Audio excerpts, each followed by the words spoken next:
Hello, welcome back. So you may have heard of a game called Modern Warships. It's a mobile game that is so good that I went through all the pain of downloading an emulator just so I could play it.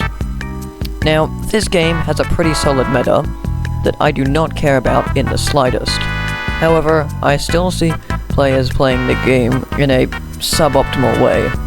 Mind the pun. And even then, there are probably still people who think they're just bad at the game. Either way, I made this video that will hopefully teach these types of people, or you, something new.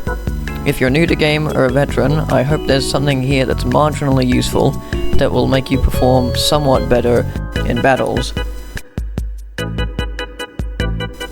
Now, for the first tip, we have tap firing on helicopters.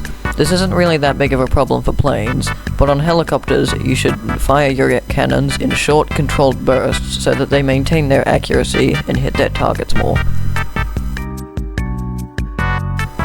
The next thing worth noting is that you can actually regenerate your health without using a repair kit.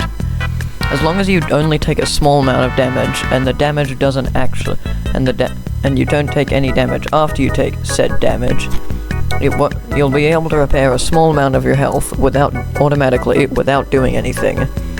As you can see in these clips, when I damage the submarine, it actually regens a little bit of health. You can see because there's a small bar inside of the health bar. It's white on enemies' health bars, and it's red on yours. This bar will slowly drain if you take damage. However, if you are able to get out of the fight and not take any damage, any health that bar has will get regenerated. The next thing, and this is probably the most important thing here, is you always use your aircraft to scout at the start of the round. You don't even know how much of an advantage it will give your team. Most of the time, this responsibility should fall on the carrier, but way too many times do the carriers not care, because how dare they waste their oh-so-precious interceptors. So, most of the time, you'll have to take your own initiative and use your helicopters to go and scout for everyone. The next thing is that the game actually has a scoreboard. By clicking at the top of the screen where the timer is, it flashes green at the start of the round.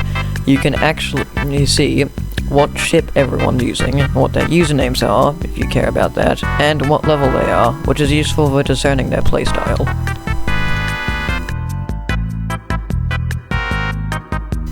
Tip for strike fighters is to always try and stay as high as you can.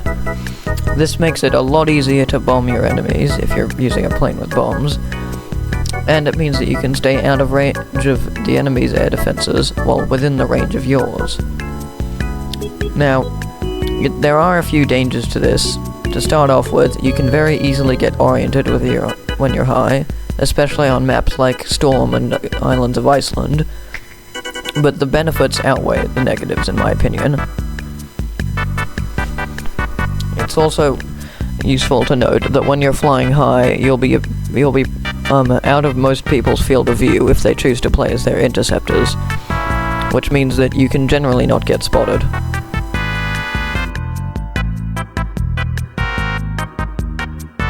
The last tip for this video is one for strike fighters, and probably one of the most important ones for strike fighters.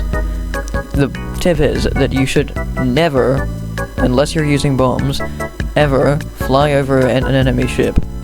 This is where their air defense is the strongest, and henceforth where you'll take the most damage. Now, planes are already really fragile, and you don't need to be throwing them around more than you need to. So, yeah, unless you're using bombs, stay away. So there you have it, some basic tips. I'm not going to ask you to change every setting or become the sweatiest player ever. I just hope that these will help you do what you want to do, and maybe even become a better player. I don't know. I tried my best. This video took way too long to make, and a lot of effort. So, if you want to, subscribe or something, I don't really care.